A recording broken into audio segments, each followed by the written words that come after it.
letter, he uses his daughters again, and this time he uses them in the plea letter in that he says he has two daughters, one 25, and Alexis was only 24 at the time, and the other one 11, and that they had been such a influence of him growing up, and he matured so much, and blah, I don't know the exact wording he put, but he failed to mention that Alexis, that's the name I gave her and used, Aundria, had been missing for 10 years.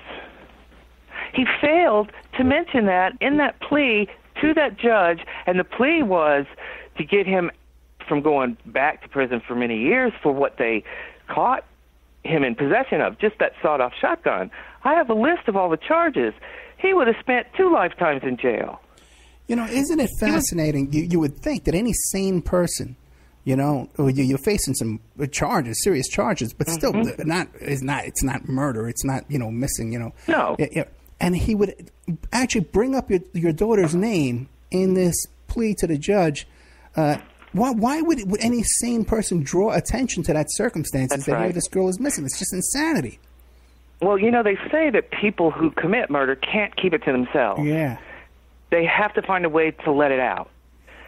When he was in the the court took in consideration that he had this young daughter and that she was going to fall on such hard times if he went to prison. So they decided, okay, we'll do this. We'll put him a year time served, because they kept him in there a year deciding this. We'll give him whatever amount of time because he had pleas coming from his church and blah, blah, blah. Oh, my God. And that, you know, they would let him time served. He would go to sex offender program for I don't know how long and then spend 5 years on probation, okay? So that was what he was eventually given as a sentence for breaking into that woman's trailer. While he was in the sex offender program, the therapist keyed on what he had said to the in the plea about Alexis. He had said something about a girl who went missing, yet didn't say she was missing. So he questioned Bowman. Now, I'm only putting that together in my own head that seems logical to me, what brought up the whole conversation, because we found out, and we only have a piece of this therapist's report, that when he talked to Bowman about Aundria having gone missing, Bowman always ended the conversation saying, all the evidence is lost. Now, that coupled with the age that Alexis went missing. She went missing, according to this therapist, at the same time Bowman's problems as a teenager started to come together. Interesting. Okay? He is a sociopath. He is a pathological sociopath. He doesn't exist inside that body. Everything that happens in his life that's bad, somebody else did it. That's how he remains able to basically live with a conscience that doesn't, you know, run out and say, I murdered a teenage girl, okay? But it slips through the cracks, you know? And when he said all the evidence is lost, a chill went up that therapist's back. Right on top of that, now this is in the conclusion of the time spent in sex offender program by Bowman, okay? Somehow the police got a hold of that when they were trying to ID Racine Jane Doe. Before we get to that, a couple of questions.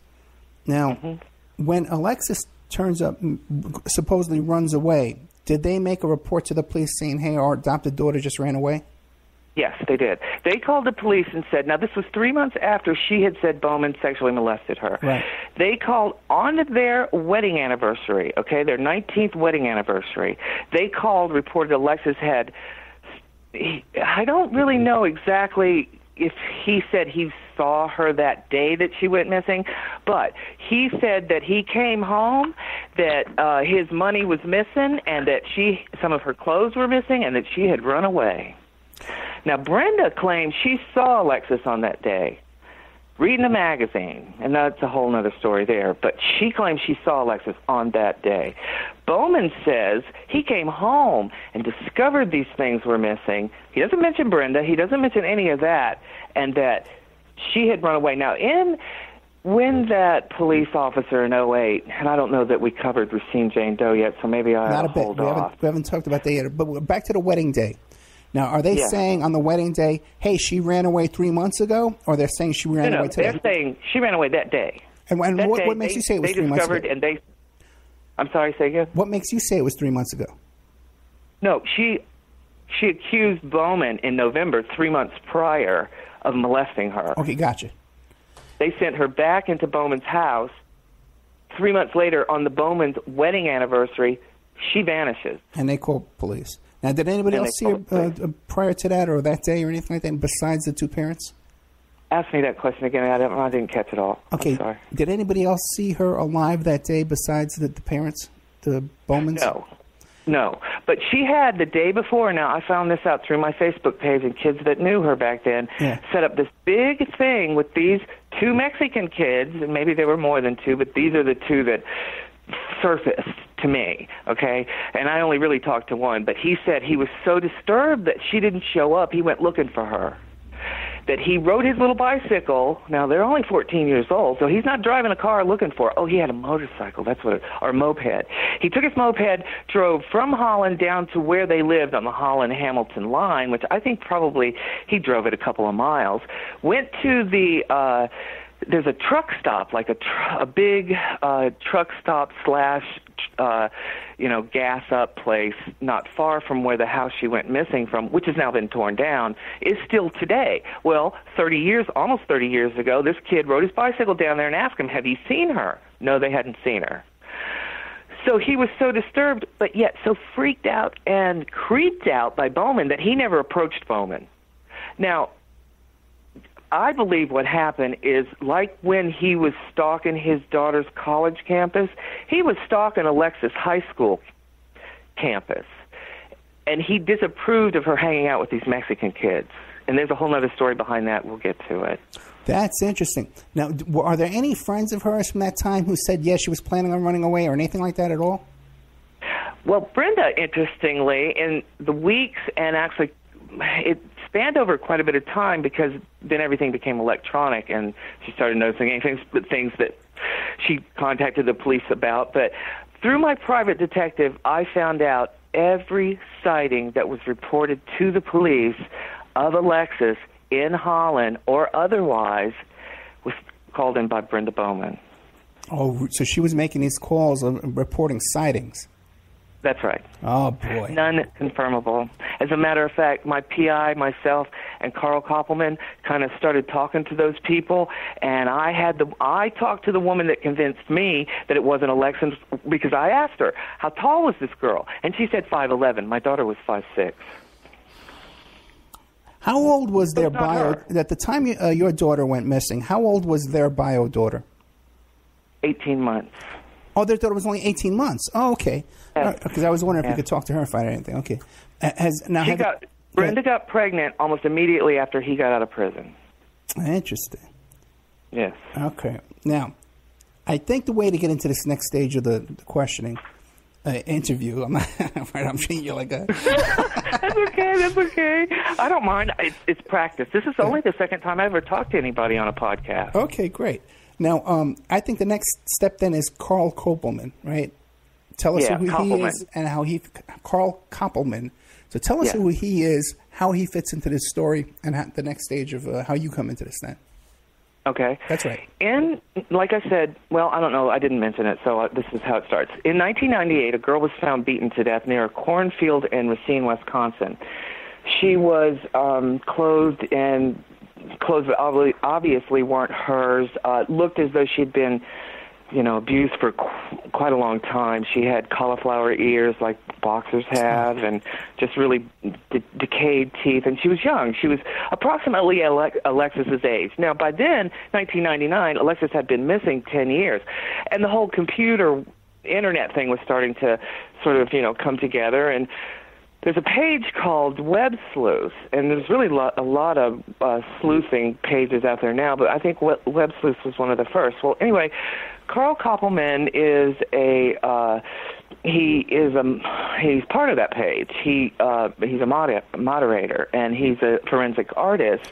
Started off just kind of as amateur, and now he's kind of evolving, Let me ask you a question real quick. In 1999, he saw the morgue picture of Racine Jane Doe It took him till about 2008 to go, wow, that could be Aundria Bowman. He called the detective in Racine and said, your Jane Doe from Racine could be this missing girl from Michigan, Aundria M Bowman, age about the same, gone missing about the same amount of time, blah, blah, blah.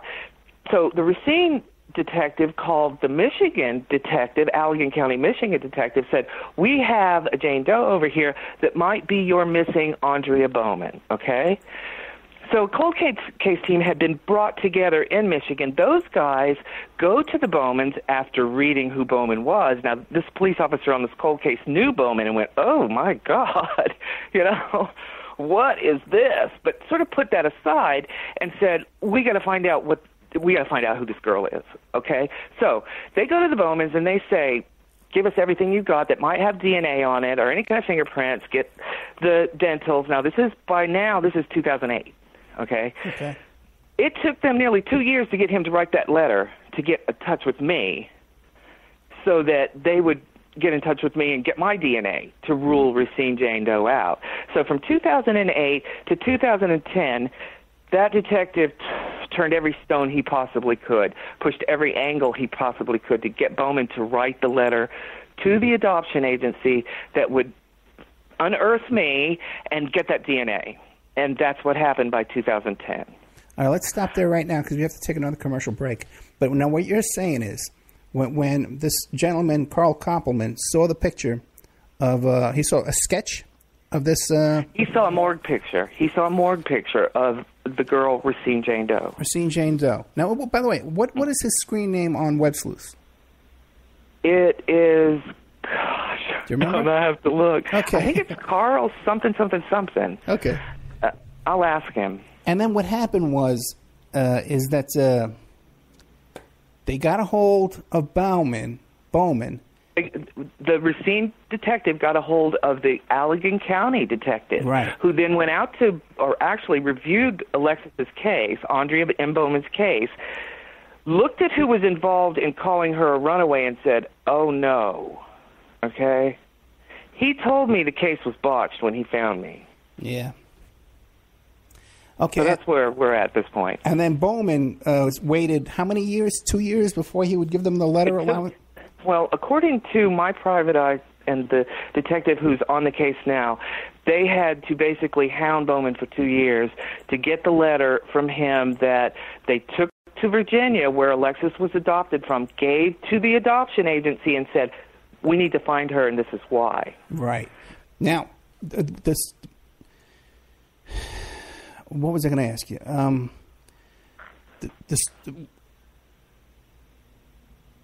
Okay, I think we're good there. Let's take a break here now. We'll be back in about 5 minutes. We're with Kathy Turkanian.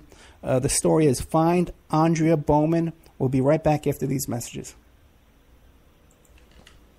And now a word from our So what sponsor. I might, Ed? Yeah. Did you know that? If you're there or not. What I might want to start talking about is the letter I got in 2010 from the adoption agency. Because what happened is they sent me that letter, and they would not identify where that policeman came from. I called him up and said, okay, so you told me... We're still on the air. Okay.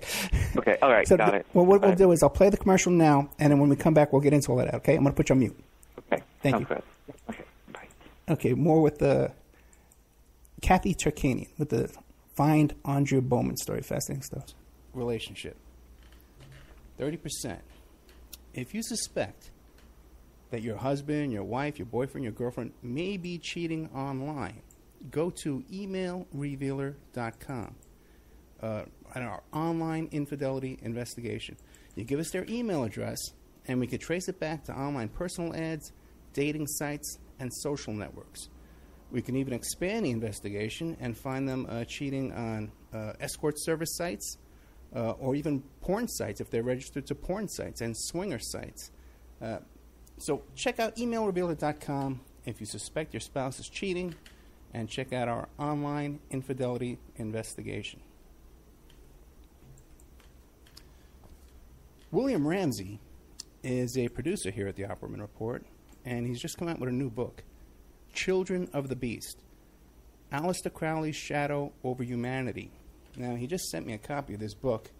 Oh, boy, it's about 2 inches thick, and there's a chapter on just about everybody in this book that you can imagine.